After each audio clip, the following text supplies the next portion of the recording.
শুভ দুপুর বন্ধুরা, দেখো আমি কিন্তু আবার আজকে চলে এসেছি। তো আজকে কি রান্না করব চলো তোমাদের সাথে সেটা শেয়ার করি। তো দেখো বন্ধুরা, আজকে কি রান্না করছি। তো এই দেখো, এখানে কিন্তু কচুর শাক সিদ্ধ করে নিয়েছি। আজকে কচুর শাক রান্না করব। তো কচুর শাকটা কী দিয়ে রান্না করব, এই দেখো এখানে কিন্তু চিংড়ি মাছ আছে, চিংড়ি মাছ দিয়ে কচুর শাক রান্না করব। আর এইখানে রয়েছে ডাল।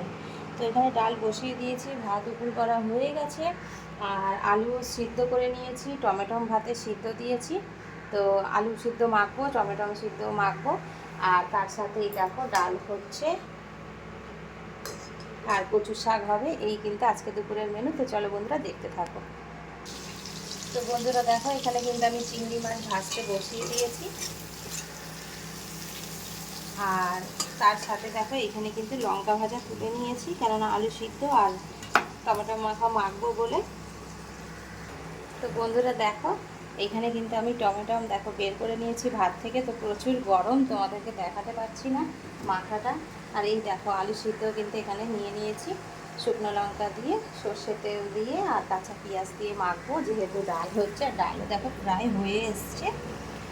আর এইখানে দেখো আমার কিন্তু যেটা আজকের লোভনীয় কচুর শাক, প্রায় সবারই কিন্তু প্রিয় এই কচুর শাক, তাই না?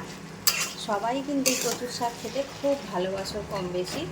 তো তোমরা কীরকমভাবে কচুর শাক রান্না করো অবশ্যই কমেন্ট করে জানাবে। কচুর শাকে তো ইলিশ মাছের মাথাটাই বেস্ট। তো ইলিশ মাছের মাথা দিলে ভীষণই সুন্দর লাগে খেতে। তো আমি আজকে ইলিশ মাছ দিইনি, আমি আজকে তোমাদের দাদাভাইকে বলেছিলাম যে চিংড়ি মাছ নিয়ে আসতে। তো সেই কারণে তোমাদের দাদাভাই চিংড়ি মাছ নিয়ে এসেছিলো। তো চিংড়ি মাছ দিয়েই আজকে কচুর শাক আমি করলাম।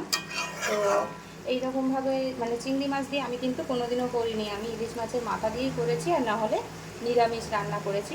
কিন্তু আজকে ভাবলাম চিংড়ি মাছ দিয়ে অনেকের মুখেই শুনি খায়, তো আজকে সেই জন্য আমি চিংড়ি মাছ দিয়ে রান্না করলাম। তো বন্ধুরা দেখতে কীরকম হয়েছে অবশ্যই কমেন্ট করে জানাও। এইখানে কিন্তু এখনও হবে, কচুর শাক কিন্তু এখনও হয়নি, বুঝতে পেরেছো? তো হয়ে গেলে অবশ্যই আমি তোমাদের সাথে শেয়ার করব। তো বন্ধুরা ততক্ষণ দেখো। তো বন্ধুরা দেখো ফাইনালি রান্নাঘরে দেখো বৃষ্টি পড়ছে, তাও কিন্তু গরমের কি অবস্থা। রান্নাঘরে আসলেই পুরো ঘেমে নিয়ে একাকার হয়ে যায়। তো এই দেখো ফাইনালি কিন্তু আমার কচু শাক রেডি হয়ে গেছে। চলো দেখতে কীরকম হয়েছে তোমাদেরকে দেখাই। তো দেখো, বলো কচু শাক দেখতে কীরকম হয়েছে বন্ধুরা। তো আমি কচু শাক তো বললাম প্রথমেই চিংড়ি মাছ দিয়ে করেছি, এভাবে কোনোদিনও তো আমি খাইনি। তো আজকে ট্রাই করলাম চিংড়ি মাছ দিয়ে, সবাইকেই শুনি খেতে। তো ভীষণ ভালো লাগে, সবাই বলে, তো আমিও আজকে ট্রাই করে নিলাম।